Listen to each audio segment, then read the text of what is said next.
Bom dia, boa tarde, boa noite.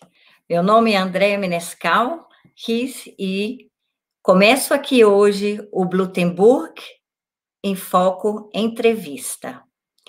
Primeiramente, gostaria de chamar os meus colegas Cristiane Salles e Jô Oliveira para apresentarmos o Blutenburg em Foco para vocês, que ainda não conhecem. Bom dia, boa tarde, boa noite, Cristiane e Jô. Bom dia, boa tarde, boa noite para vocês todos. Bom dia, boa tarde, boa noite para todos vocês que estão nos vendo, nos escutando. Okay. Então, Blutenburg em Foco é um projeto criado por nós três para divulgar a literatura infantil e juvenil brasileira no exterior.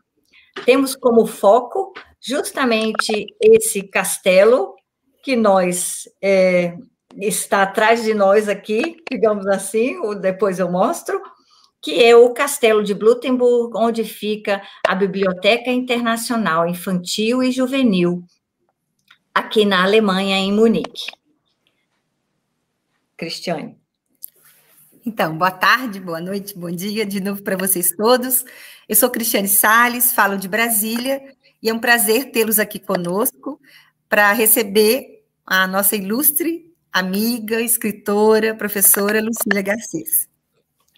Então, vamos chamá-la.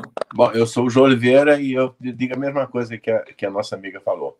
Estamos aguardando a Lucília, que é minha parceira de vários livros, né? E vamos entrevistá-la. É isso.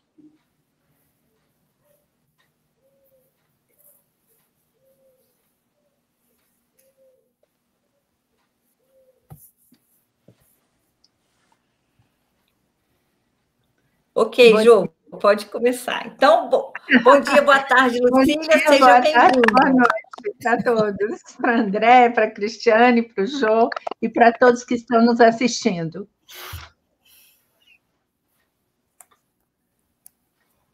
Jô, você pode começar com a nossa entrevista.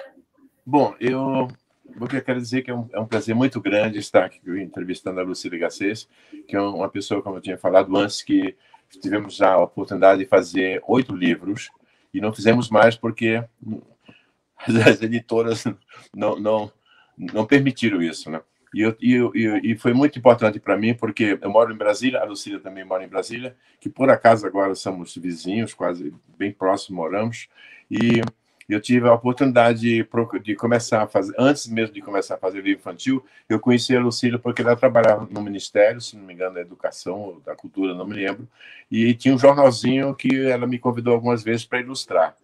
Bom, e como eu sou ilustrador, eu tinha muita vontade de divulgar a cultura nordestina, e uma das minhas paixões era justamente mostrar o trabalho de Luiz Gonzaga para as crianças de hoje. No caso de hoje, não, porque isso foi há quase 30 anos, há mais de 30 anos atrás. O que aconteceu, ou em volta de 30 anos, o que aconteceu é que eu fiz todo o projeto gráfico, fiz as ilustrações, montei o livro e fui atrás do Vladimir Carvalho, então, que é o marido da Lucília Garcês. E o Vladimir, muito esperto, falou, não, Jô, por que você não pede para a Lucília? E não tinha me passado na cabeça procurar oferecer para a Lucília. Eu falei, mas que ótimo, eu lembrei, a Lucília é uma escritora, puxa vida.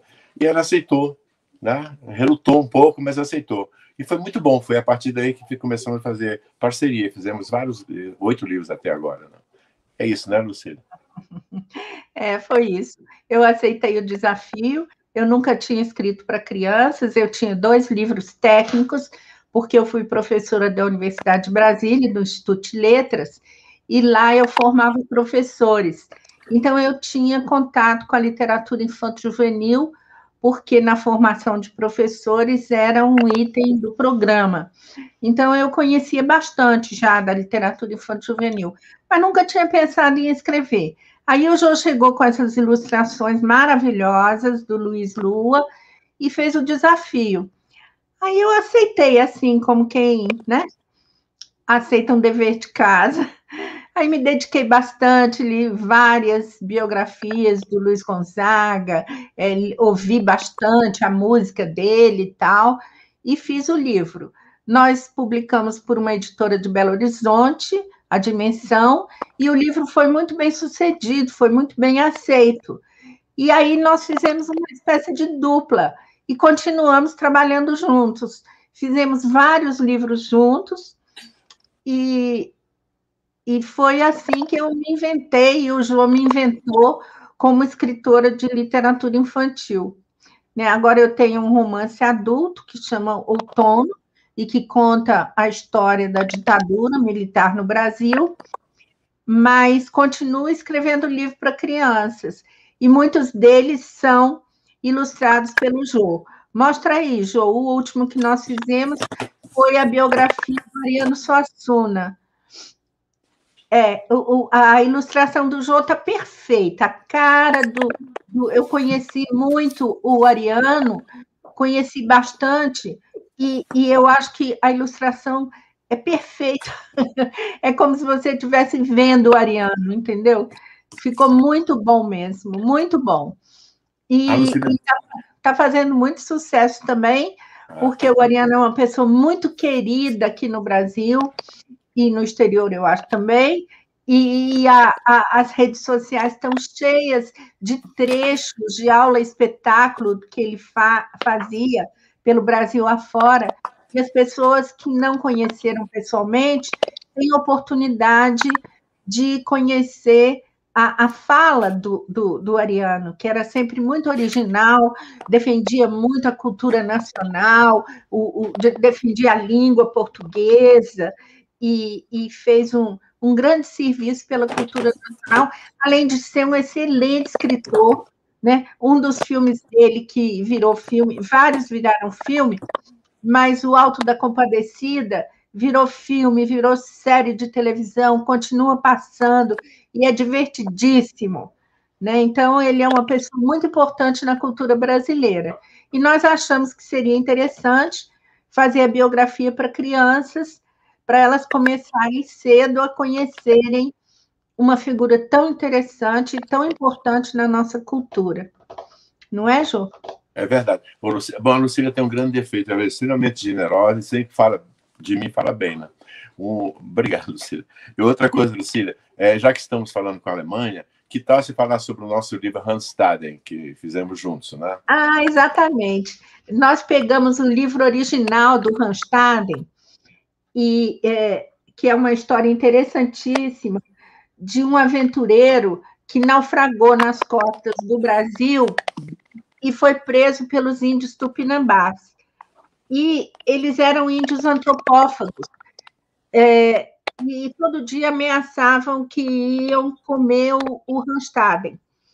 Mas teve uma tempestade, eles estavam num barco, e o Randstaden abriu uma Bíblia com capa de couro e tal, e ficou lendo aquilo em latim, e a tempestade passou. Então, os índios ficaram achando que ele era protegido dos deuses, e salvaram a vida dele, deram ele de presente para uma outra tribo que não era antropófaga, que não era canibal, não comia a gente, e eles soltaram o Randstaden. Ele pegou um navio, voltou para a Europa e escreveu um livro interessantíssimo sobre essa viagem, sobre a fauna, sobre a flora, sobre a vida dos índios, e é um livro importantíssimo que foi escrito no começo dos anos 500 e até hoje circula, né? E nós fizemos a história exatamente como ela aconteceu, para crianças, né? Porque é uma história de aventura muito interessante, né? E também leva as crianças a pensarem na questão indígena, que hoje está muito em pauta no Brasil. Esse foi um dos livros que nós fizemos juntos, né? Eu fiz o texto e o Jô fez a ilustração, que é também incrível, né? Com esses índios todos, com essa... Tem aqui os índios fazendo ameaças, os índios fazendo rituais de antropofagia. É muito bonita. A ilustração é muito bonita. Obrigado. Viu, Lucília? Outra coisa interessante, né, sobre esse livro é que esse livro foi traduzido. Não, Monteiro Lobato fez uma versão infantil e também fez uma versão juvenil. Há um bom tempo, né? Na década de 30. Interessante. Essa história é muito bonita. Eu gosto muito dessa história porque é o início como era o início do Brasil, não? Onde quando os índios dominavam tudo e os brancos tinham que se esconder em fortes, em fortalezas, porque os índios realmente não era nada fácil lidar com os índios. Infelizmente, hoje é o contrário, né? Estamos massacrando cada vez mais os índios e é uma coisa muito triste. Nós fizemos juntos também, para comemorar os 500 anos do Brasil, um livro chamado Notícias do Descobrimento. Nós aproveitamos a carta de Pero Vaz de Caminha, que era o escrivão da frota do Cabral, e ele manda uma carta para o rei de Portugal. E essa carta é muito famosa, tem várias réplicas, o original está em Portugal, e nós pegamos essa carta, inserimos uma parte de ficção, um personagem que resolve ficar no Brasil, virar índio, e não voltar para Portugal. Então, esse livro conta tudo que tem na carta, está no livro, né? Mas ainda tem esse personagem que nós imaginamos que ficaria no Brasil, apaixonado por uma índia, muda de nome e fica por aqui. Esse livro é muito bonito também, porque o Jô faz uma pesquisa com ilustrações medievais, né, Jô? Mostra aí as ondinhas do mar que você faz. Ele pesquisa ilustrações antigas e adapta, né? Ó, essas ondinhas aí do mar, ele faz uma pesquisa das roupas, ele faz uma pesquisa histórica, e o livro fica muito bonito, sempre muito bonito. Nós temos uma tendência a fazer livros que sejam baseados na realidade, né? Ou biografias, ou livros históricos, né? O primeiro que nós fizemos foi o Luiz Lua. Mostra aí, Jô. O Luiz Lua é a respeito do Luiz Gonzaga. O Luiz Gonzaga, a história dele, da infância dele, e como ele trouxe a música nordestina para o sul do Brasil, né? E como ele fez sucesso até hoje nas festas juninas. Esse ano não tem, né? Festa junina por causa da pandemia. Mas todas as festas juninas tocam todas as músicas do Luiz Gonzaga, e muitos cantores gravaram as músicas dele. Ele fez muitas músicas, todas elas falando do Nordeste, falando da seca, falando dos costumes dos nordestinos, e o livro ficou muito lindo, foi muito bem aceito. Esse livro conta a história, né, Lucília? Desculpa, conta a história do Luiz Gonzaga, criança, até quando ele vai embora de Exu e vai para Fortaleza para servir o exército, né? Essa história mas se passa ele chega no Rio também. A gente leva ele até o Rio de Janeiro, quando ele começa a fazer sucesso. Sim, é verdade. Bom, eu acho que agora as perguntas seriam da Cristiane ou da Andréa, não sei. Por favor. Que legal, gente. Ó, eu estou com som? Andréa, você está sem som. Ótimo, agora. Então, Lucília, me peço desculpas, mas nós começamos muito rápido, todos animados aqui, e esquecemos uma pergunta. Na verdade, nós sempre fazemos uma apresentação muito informal, digamos assim, ao invés de detalhar todo o seu currículo, isso a gente vai detalhar na descrição daqui do vídeo e tudo mais, mas nós gostaríamos de saber de você, né? Quem é a Lucília Garcês? Bom, eu sou mineira, não quero humilhar ninguém, mas eu sou de Minas Gerais. E Minas Gerais é um estado privilegiado. Então, eu fui alfabetizada em Belo Horizonte, fui alfabetizada muito cedo, comecei a ler muito cedo, e eu comecei a ler, como se diz lá em Minas Gerais, de carreirinha, né, Cristiane? Ler de carreirinha. E aí, eu me apaixonei por história em quadrinho, evidentemente, né? Papai era liberal e eu pude ler muita história em quadrinho. eu li Mandrake, Fantasma, Bolinha, Luluzinha, Mickey, Pato Donald, todas as histórias em quadrinhos que estavam disponíveis. E isso me ajudou muito na competência leitora.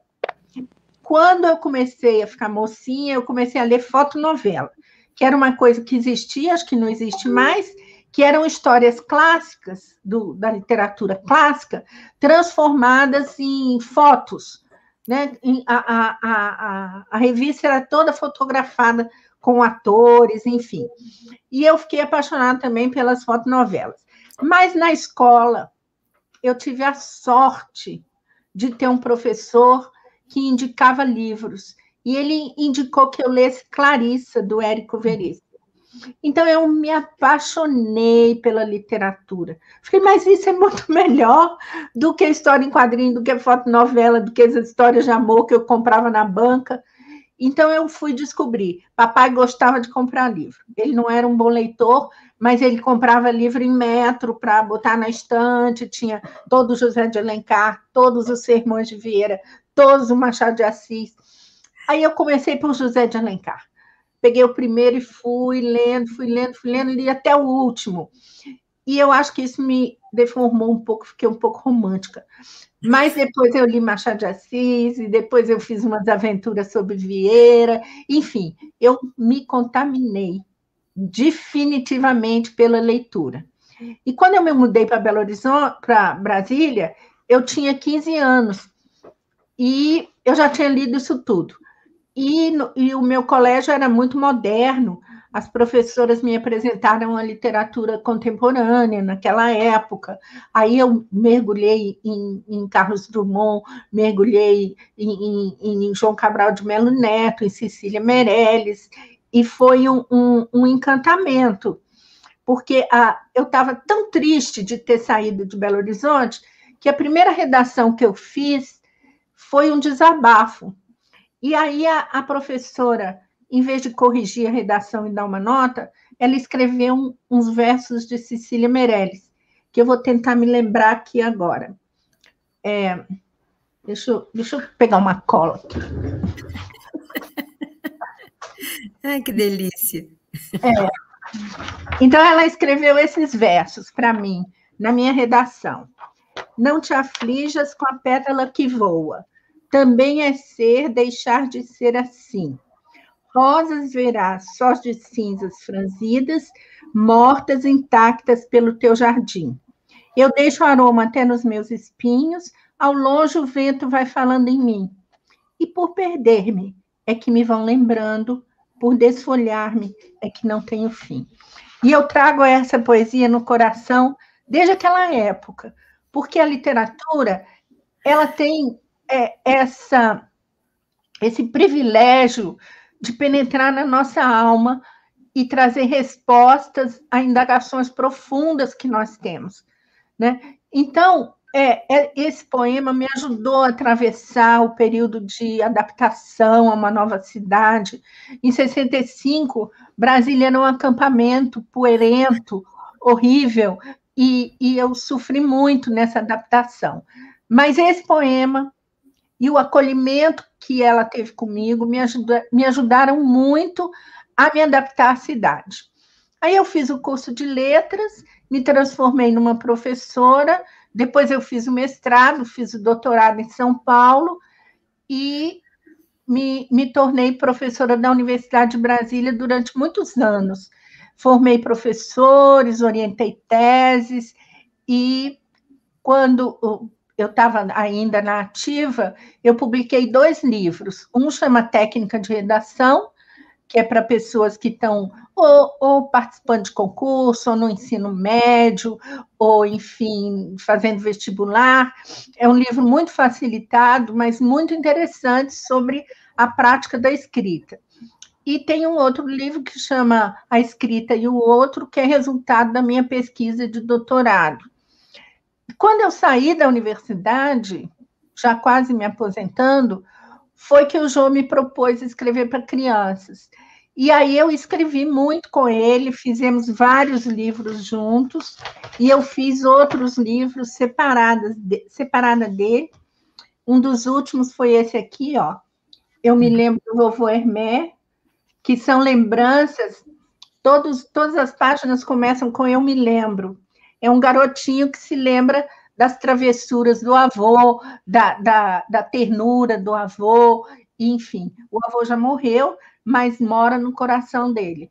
E é um livro que eu gosto muito, é ilustrado por um ilustrador daqui de Brasília, muito interessante, chamado Romão Willi, que eu tinha muita vontade de ter um livro ilustrado por ele, porque ele é realmente muito interessante.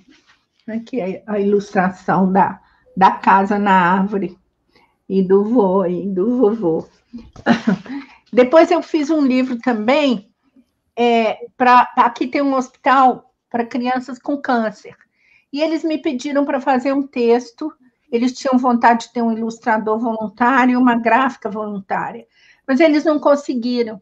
Então, eu apresentei o texto para uma editora de Pernambuco, que se chama Bagaço. E eles fizeram a história de um menino que tem leucemia e que se cura e se transforma num desenhista, né? Eu fiz também uma pequena crônica que chama A Primeira Vez que Eu Vi o Mar. Eu fiz uma fábulazinha que faz muito sucesso, que é a história de um porco-espinho que não sabia controlar seus espinhos. E é muito engraçadinho quando eu vou nas escolas e eu pergunto o que eles acharam do livro e tal. Aí um garotinho respondeu: eu aprendi a controlar os meus espinhos, que são palavrões. Então, é muito interessante como as crianças recebem o que a gente faz, né, e como elas interpretam. Então, depois que eu me aposentei, eu me dediquei totalmente à escrita. Eu não paro de ler, né? Eu leio todo dia, toda hora. Eu não paro de ler, sou uma leitora viciada e incurável. Então, tenho 2 clubes de leitura. E um se reúne na primeira segunda-feira do mês, e o outro se reúne na última segunda-feira do mês. Então, a gente está sempre lendo, sempre discutindo, agora online, né? Hoje mesmo a gente tem uma reunião, e é muito interessante, porque a gente escolhe o livro em conjunto, faz uma votação, todo mundo compra o livro e lê, e daí na reunião seguinte a gente faz um debate sobre o livro, né? E isso foi uma atividade que nos ajudou muito a passar o isolamento dessa pandemia, né? Então, é isso. Eu gosto de jardinagem, eu gosto de cozinhar, eu gosto de... que mais? De ler. Nessa pandemia, nós já vimos mais de 100 filmes. Meu marido é cineasta, então é mais ou menos como dever de casa, a gente tem que ver os filmes, né? Então, é isso aí. É isso que eu sou. Eu tenho 3 filhas e tenho 5 netos. 5 netinhos. Que é uma alegria, né? Criança é uma alegria. Tem uma que vai ser cantora, quer ser cantora a qualquer custo. E, Lucília, você lê para os seus netos? Leio. Você é uma avó que lê para eles também? Você foi uma mãe que também leu para os seus filhos? Fui. Eu fui uma mãe que li muito. A minha filha do meio, ela quase decorou o Ou Isso ou Aquilo, da Cecília Meirelles, de tantas vezes que eu li, ela quase decorou, a mais nova, né? E eu tenho muitas histórias a respeito da história de leitura de cada uma, né? A mais nova foi fazer um intercâmbio e eu falei, leva um livro, porque você vai ter saudade da sua língua. Ela falou, lá vem minha mãe com os livros dela. Aí eu peguei, quando ela estava fora do quarto, peguei um livro da Clarice Lispector que chama Para Não Esquecer, que são textos curtinhos, e coloquei no meio lá das roupas dela. 6 meses depois, quando nós nos encontramos, ela não queria falar da viagem, ela não queria falar da família, ela não queria falar da experiência nos Estados Unidos, ela só queria falar de Clarice Lispector. Então, essa foi completamente contaminada, né? E eu leio muito para as crianças delas, são 3 crianças, a pequenininha que ainda não sabe ler, tem 3 anos, mas ela abre o livrinho e fica, Era uma vez um passarinho inventando histórias. Essa também está contaminada. Formidável. A literatura é uma forma de felicidade, né? Ela tem vários benefícios. Você se conhece, você conhece o outro, você fica mais tolerante, você tem mais compaixão, você tem mais aderência à história da pessoa, né? Você descobre coisas que você não viveria no seu cotidiano, você adquire informações, você internaliza estruturas da língua que você não internalizaria naturalmente, porque as aulas de português são muito curtas. O professor ensina 5 regências, num livro você vê milhares de regências, né? E, além de tudo, está comprovado que a leitura expande a inteligência, porque ela acessa determinadas áreas da mente e provoca determinadas sinapses e faz uma ginástica cognitiva que a pessoa fica com um raciocínio mais ágil, então ela fica mais inteligente, com certeza. E a semana passada eu li uma pesquisa que se fez em São Paulo com crianças de UTI para quem eram lidas histórias. E eles fizeram uma contagem de hormônio antes da leitura e uma contagem de hormônio depois da leitura. Durante essa pesquisa, eles comprovaram que o fato da criança escutar uma história provoca a produção de um hormônio chamado citocina, que é o hormônio do acolhimento, da paz, da tranquilidade, entendeu? E que anula um pouco a dor e anula a dúvida pelo futuro, a insegurança. Ao mesmo tempo que diminui o hormônio do estresse, entendeu? Então, além de tudo, é saudável, entendeu? Então, a literatura é um direito de todo mundo. Todo mundo devia ter oportunidade de ler Carlos Drummond, de ler Rubem Braga, de conviver com Clarice Lispector. Eu não acho que a pessoa comece a gostar de ler lendo Grande Sertão Veredas. Claro que não. Mas a competência leitora vai sendo formada gradativamente, de acordo com o desenvolvimento leitor da pessoa, né? Fabiana, essa minha filha, tinha uma professora interessantíssima, Vera Oliveira, que é uma escritora também aqui de Brasília, e ela era encantada com essa Vera. Então, ela chegou em casa e disse, eu quero ser igual a tia Vera, eu quero ler tudo, eu quero saber tudo. Aí ela foi na minha estante e pegou Romeu e Julieta, de Shakespeare. Mas o meu Romeu e Julieta é uma tradução do original, não tem nenhuma adaptação. Então, oferece muitas dificuldades de sintaxe, de referência, de vocabulário. Aí ela ficou uns 15 minutos lá dentro do quarto com o livro, depois ela voltou e disse, mamãe, ainda não dá. Então, ela compreendeu que é preciso um repertório para você chegar a uma leitura que é mais desafiante, que exige mais do repertório de leitura que a pessoa tem, na competência leitora. Não é assim começar com o Grande Sertão, né? Estou falando demais, né? Adoro! É isso. Eu brinco, Andréia, já posso falar? Eu brinco que conversar com a Lucília, você não precisa fazer pergunta, ela já vai contando a história e já vai respondendo um monte de questões que a gente, né, gostaria que ela colocasse. É uma delícia. Eu queria contar que o meu encontro com a Lucília, já que a gente está entre amigos, vou dizer assim, né, entre pessoas conhecidas, se deu na universidade, eu era muito garota e muito interessada em formar leitor. Você imagina, você cai numa sala de aula de 40 garotos e garotas, adolescentes, que mal tinham lido um livro na vida, não é? Eu pegava turmas, eu era muito jovem, então eu pegava as turmas de J, H, L, tinha da A, né? Sétimo ano A, oitavo ano A, nono ano. Aí eu pegava J, K, L, as últimas, e eram os meninos trirrepetentes, e a gente, né? Eu começava, como a Lucília mesmo diz, eu era encantada também com o Érico Veríssimo, começava com Clarissa, começava com os livros que a gente tinha lido na nossa adolescência, só que não dava certo.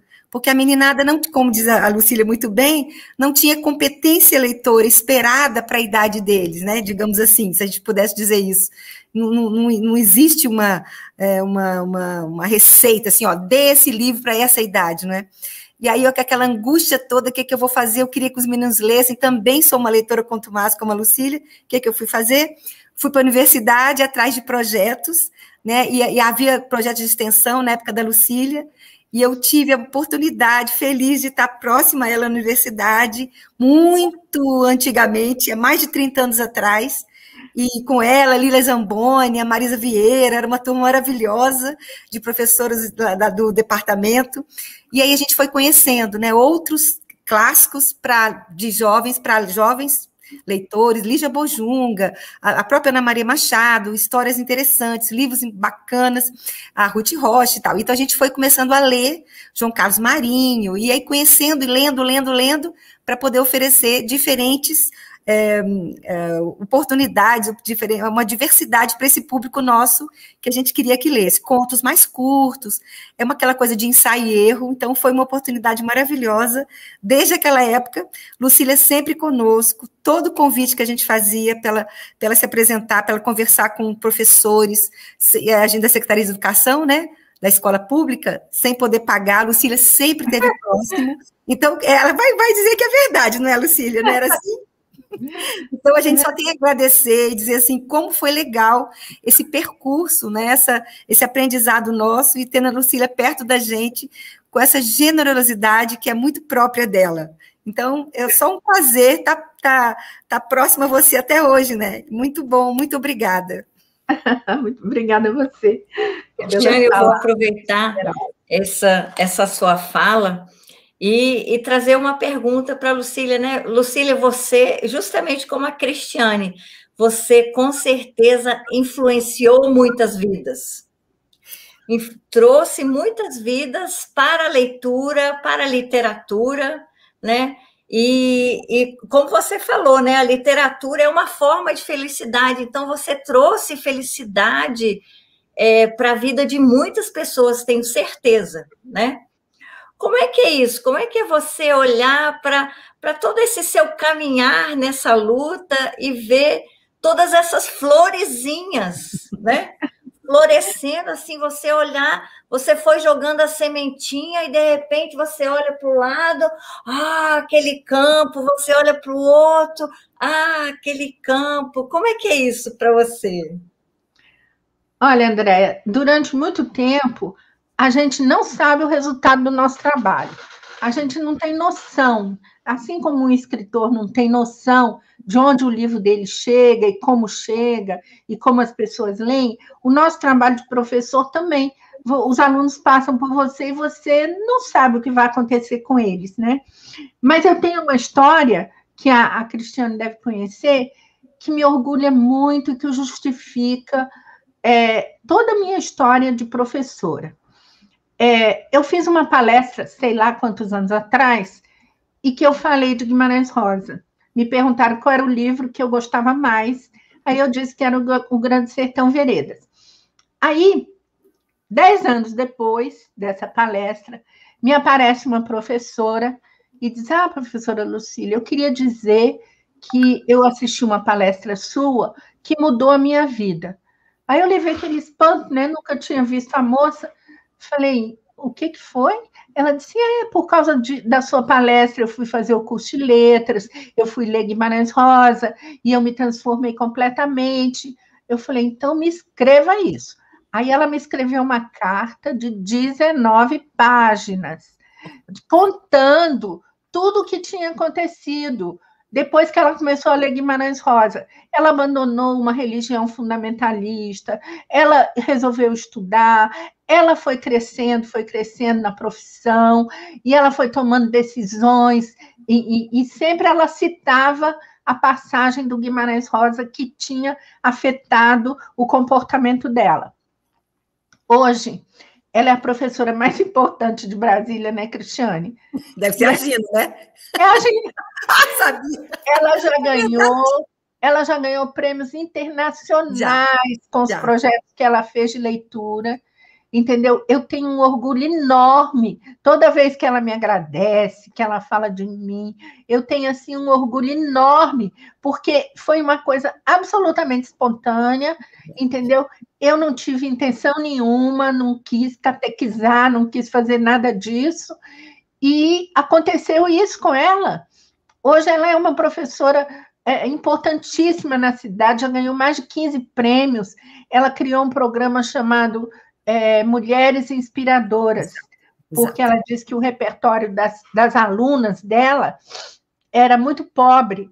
Então, ela começou a dar leituras de mulheres que são inspiradoras. E esse programa já se transformou num programa oficial da Secretaria de Educação, e todos os dias ela faz uma live, e ela já está na televisão, e ela já foi entrevistada pelo Bial, pela Fátima, por todo mundo. Então, é um caso de sucesso que eu tive concretamente a resposta do que eu faço, entendeu? Porque muitas vezes a gente não tem noção do que acontece com as pessoas com quem a gente está falando, não é?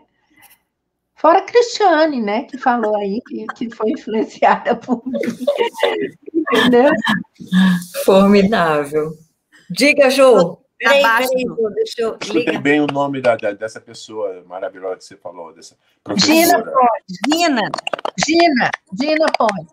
Ela está nos jornais, ela está na televisão, ela está nas lives, ela está por aí. Semana passada ela deu uma entrevista de página inteira no Correio. No Correio, exatamente. É uma graça, Gina. Formidável. Ela me convidou para fazer uma aula aberta, e eu falei para 1.500 professores com os quais ela trabalha. Entendeu? Porque a rede dela está cada vez maior, né? Todo mundo quer saber como é que faz para usar o projeto dela. Então, eu falei para 1.500 professores. Ela agora está na escola de formação, na EAP, né, Lucília? Na escola de formação aqui do Distrito Federal. Vai alcançando, né? Vai galgando lugares de alcance. Muito bom mesmo. A Gina é uma força. Então, Lucília, você falou também do professor que influenciou a sua vida, né? No início.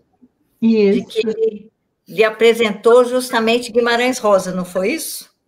Foi Clarissa de Érico Veríssimo. E para você ver como o professor realmente tem uma influência muito grande de proporcionar isso, né? Isso.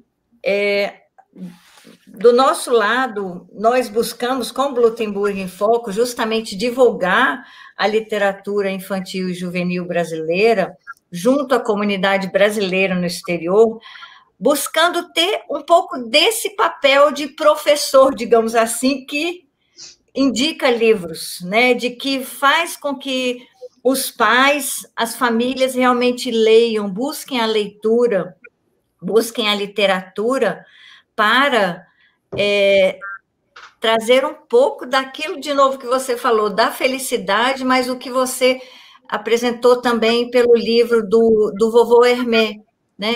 Que é você trazer a herança que você tem. Por isso, nós trabalhamos com a literatura em língua portuguesa para que esses pais, essas famílias, também tenham a oportunidade de, através desse livro, através da literatura, da leitura de um livro, que eles possam estar passando também a sua herança, o que eles vivenciaram, né? Essa vivência da sua filha também, sobre, né, você lindamente dizer, leva esse livro que você vai sentir saudade da sua língua, né?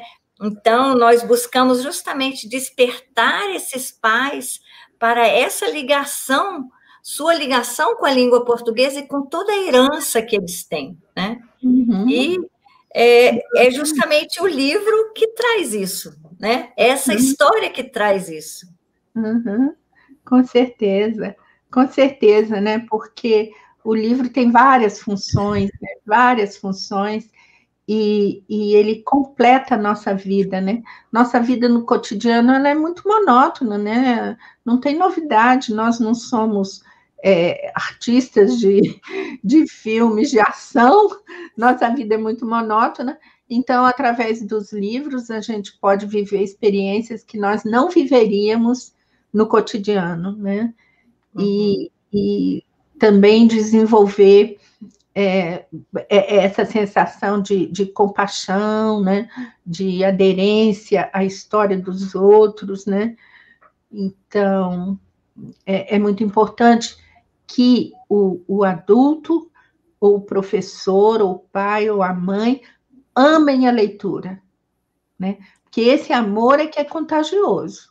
Né? Quando você vê alguém dizer, nossa, eu estou lendo um livro maravilhoso, eu estou doida para chegar em casa, para pegar meu livro, eu estou ansiosa porque eu quero terminar o livro, aí você quer logo saber que livro é esse, né? Então, é a mesma coisa com as crianças. O professor pode ler poemas em voz alta, é um prazer delicioso você ouvir a pessoa ler. Você ouvir a pessoa ler poemas, você ouvir a pessoa ler capítulos de livro, crônicas, né? É uma coisa deliciosa, entendeu? Então, às vezes eu leio em voz alta para o meu marido e tem um conto da Catherine Mansfield que chama Casa de Bonecas. E eu amo esse conto, amo esse conto. Aí eu falei, Vladimir, vou ler para você em voz alta. Eu não consegui. Eu fiquei tão emocionada que eu não consegui chegar ao fim. Entendeu? O conto é uma coisa assim, extraordinária. Chama Casa de Bonecas. E, então, a leitura em voz alta, ela é também um prazer inigualável, né? Você ouvir uma pessoa ler, você ouvir uma pessoa falar um poema, é como no teatro, né? Você ouvir a pessoa falar um texto que foi estruturado, que foi pensado, que foi caprichado, né? E você ouvir aquilo e fazer uma suspensão da dúvida. Você não pensa que aquilo é uma mentira, que aquilo é uma ilusão, que aquilo é uma farsa, que aquilo é fake. Você nunca pensa isso. Você mergulha na história e presta atenção na fala. Então, é muito importante. A fala é muito importante também. Né? Isso é uma vivência que eu tenho tido nesses quase 10 anos de Mala de Herança, justamente que nós temos encontros para ler para as crianças, mas os pais devem estar presentes, porque eles estão também assimilando toda essa leitura e a maneira de ler também, né, para que eles levem os livros para casa e leiam também, né? Eu tenho, assim, realmente uma pergunta. Você falou justamente que o adulto que lê, ele lê para a criança, né? Mas como é que nós podemos incentivar mais os pais, esses adultos, e pais e professores de português como língua de herança, a lerem mais em português, a fortalecerem a leitura dentro e fora de casa e trazerem esse encanto que você está falando, né? De ler em voz alta para uma pessoa, para uma criança, é algo transformador para ela também, né? Eu acho que, por exemplo, se você está falando para um público que não é propriamente leitor, né? Que não entra numa livraria para comprar um livro de poesia, que não tem uma biblioteca em casa, ou que teve poucas oportunidades de descobrir o prazer da leitura, né? Então, um dos recursos para isso é você escolher textos que sejam extremamente cativantes, né? E leia para eles, né? E mostre para eles, deixe eles sentirem essa emoção, né? De ouvir aquele texto maravilhoso, que é uma espécie eles chamam hoje de teaser, né? Que é aperitivo para ele ter vontade de ler mais, entendeu? Para ele ter vontade de continuar buscando a leitura. Esse é um dos recursos, né? Porque só você dizer que a pessoa lendo fica mais inteligente, eu não sei, né? Se a pessoa acredita, se a pessoa acredita nisso que eu falo, mas o fato de você ler, entendeu? Nessa palestra que eu fiz para a Gina, para 1.500 professores, eu li vários textos, né? E eles ficaram encantados, eles queriam a referência, eles queriam saber quem era, que livro que era e tal. Por quê? Porque é cativante você ler para o outro, né? Você escolhe textos que sejam interessantes, né? E que eu me lembro que eu li muito um texto do Galeano num livro que chama O Livro dos Abraços, né? Que são textos curtos e textos lindos. Eu li também um texto de Borges, que é maravilhoso, que é sobre um pintor que prometeu um quadro, mas morreu. E então ele diz assim, só os deuses podem prometer, porque são imortais. Mas aí ele fica pensando no quadro, no lugar que o quadro ia estar, como é que o quadro podia ser, como é que aquele lugar ali seria o lugar do quadro. Aí ele chega à conclusão de que os humanos também podem prometer, porque na promessa há alguma coisa de imortal. É um texto lindo do Borges. Então, eu li vários textos, porque eu acho que a leitura e a escolha desses textos é que move as pessoas no sentido de procurar mais, entendeu? Experimentou, gostou, vai procurar mais. Não sei então, você diria mais ou menos, se uma criança ou um adolescente não gosta de ler, é porque ainda não foi lido aquele livro ou aquele texto para ele. Isso, e o mover-se realmente. A pessoa tem que encontrar aquele livro que satisfaz questões interiores, entendeu? Mas tem um problema muito sério também, que é o seguinte, você tem que ler como quem respira. Se a alfabetização não foi completa, se o domínio da língua escrita não é consistente, a pessoa vai lendo e trupicando, ela não gosta de ler. Eu fiz uma entrevista com o Ziraldo e ele me contou o seguinte, que ele tinha um filho que vivia dizendo, eu não gosto de ler, odeio ler, odeio ler. Imagina para um escritor famoso como Ziraldo ter um filho que sai dizendo que não gosta de ler. Aí ele pegou um poema do Drummond e falou assim, lê esse texto aqui em voz alta para mim e diz para mim que você não gosta. Entendeu? Aí o menino ficou trupicando, né?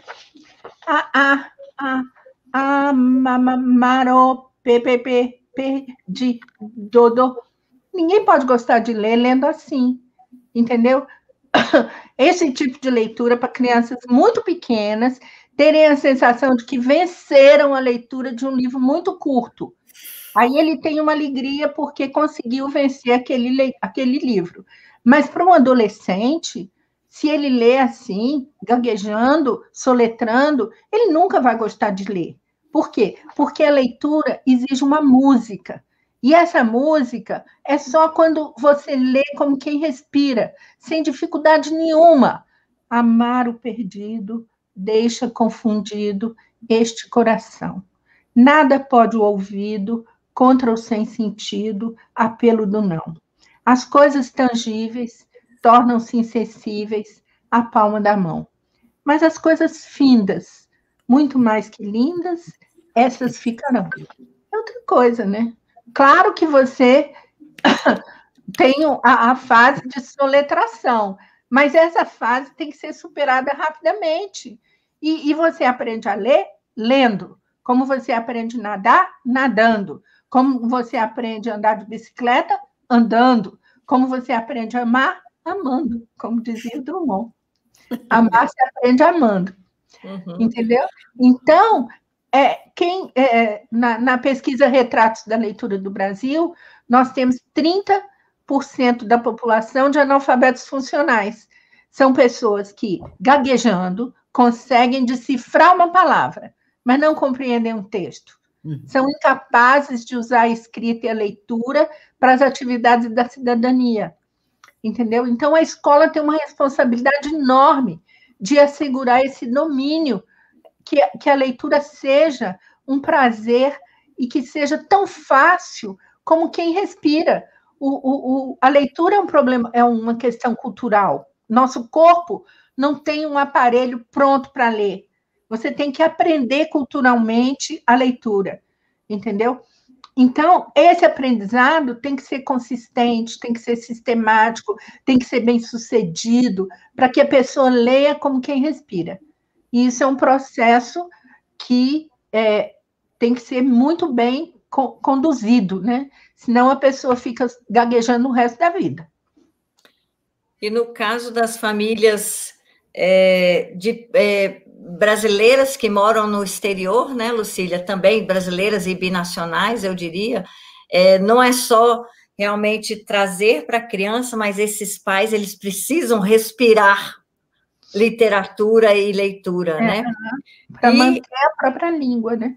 Justamente. E o tal negócio, eles lendo em uma língua, as crianças vão ler em outras línguas também, né? Vão tomar gosto pelas outras línguas, na leitura em outras línguas também. Tinha mais uma perguntinha minha, depois eu passo para o Jô, só um instantinho, Jô. Sobre, justamente, tendo em vista essas famílias, tá, que estão crescendo fora do país, onde tenha português como língua dominante, né? São alemão, francês, italiano, inglês e todas as outras línguas. Para elas, a grande preocupação é que as crianças também aprendam a escrever. As crianças aprendem a escrever lendo também? Também, porque é como eu disse, né? O professor ensina 3 regências, ele ensina 4 verbos, enfim. E a criança que lê, ela vai internalizando estruturas da língua, possibilidades da língua, né? Mas isso também pode acontecer com filmes que são falados em português, isso pode acontecer com a música popular brasileira, que é uma maravilha, entendeu? Então, há várias formas de contato com a língua, de maneira que você não perca esse cordão umbilical com a sua terra, né? Então, é importante que os pais tenham interesse de manter isso, né? E de fomentar esse convívio com a língua original. Obrigado. Jô Oliveira. Bom, a minha pergunta é a seguinte, Lucília. Eu aprendi a ler, ou pelo menos eu despertei para a leitura, escutando os cantadores de literatura de cordel nas feiras, e posteriormente lendo história em quadrinhos. Eu queria perguntar para você o que você acha de incentivar a leitura do cordel nas escolas, ou seja, usando a narrativa rimada, né, que tradicionalmente os livros antigos não eram escritos gregos, né, eram narrados com poemas rimados, que é uma peça muito importante, mnemônica, né, para a pessoa depois relembrar um texto lido no passado. Eu tenho um exemplo na minha vida que é o seguinte: eu sei 2 poemas em francês, embora eu não fale francês. Eu fui no tempo que a escola primária brasileira tinha, além do português, a gente estudava francês, inglês e latim. E hoje eu não falo francês, infelizmente, mas eu tenho 2 poemas que eu decorei e às vezes eu tenho que procurar. Eu não sei exatamente o conteúdo porque não tive curiosidade de procurar no Google, por exemplo, tradutor, né? Então, a pergunta é essa: você acha que deveria incentivar mais a leitura rimada nas escolas, usando cordel ou outros poemas narrativos, ou seja, contando história através desse processo de rimas? O que você acha? Acho que sim. Eu acho que o verso ele é muito atrativo, né? Porque como a rima, como a métrica, como a estrutura toda da literatura de cordel, ela é muito cativante e ela é memorizável, né? Então é mais fácil. E também o vocabulário utilizado na literatura de cordel é um vocabulário mais acessível. Então é um patamar, um degrau importante que ajuda a criança a vencer, além de ser muito interessante, né? É muito interessante, então, são aventuras, são coisas engraçadas, são histórias impressionantes, então, que a criança pode se sentir atraída. Eu acho muito importante. O verso é muito importante, né? O verso em si é muito importante para o desenvolvimento do domínio da língua, né? Porque você fica mais com um convívio maior com os recursos da língua, com todo o aparato poético que a língua oferece.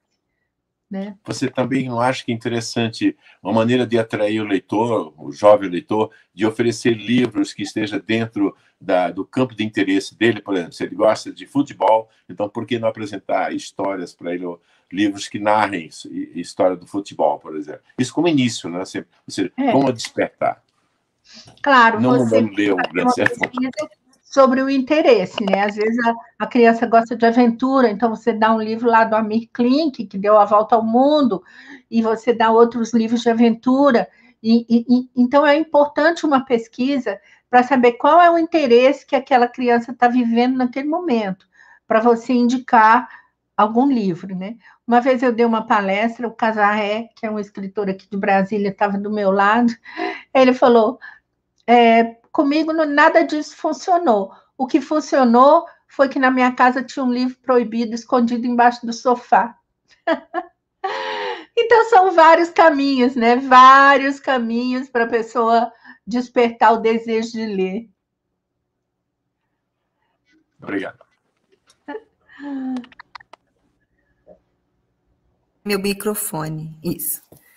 Então, a Lucília falando dessa coisa dos livros proibidos, eu lembro que quando eu comecei a ler, eu também era garota, era Jorge Amado, lá em casa também, como diz a Lucília, a mamãe comprava livro por metro, porque acho que era elegante, né, das famílias de classe média ter livros na estante.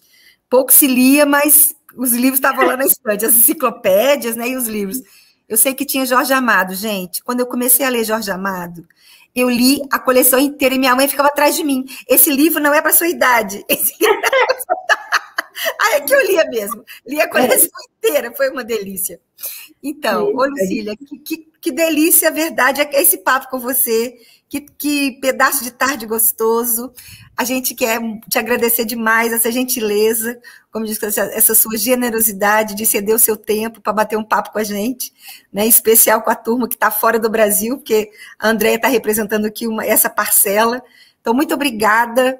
A gente fica muito feliz por ter estado com você esse pequeno tempo e que a gente possa se encontrar mais vezes para conversar sobre literatura, que realmente é uma delícia. Muito obrigada.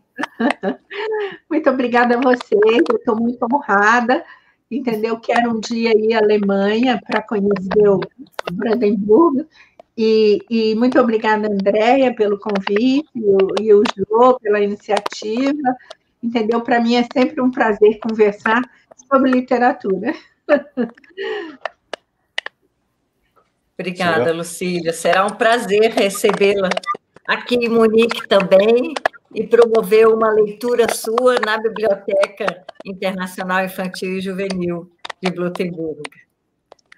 Vai ser ótimo. Obrigada. Jô.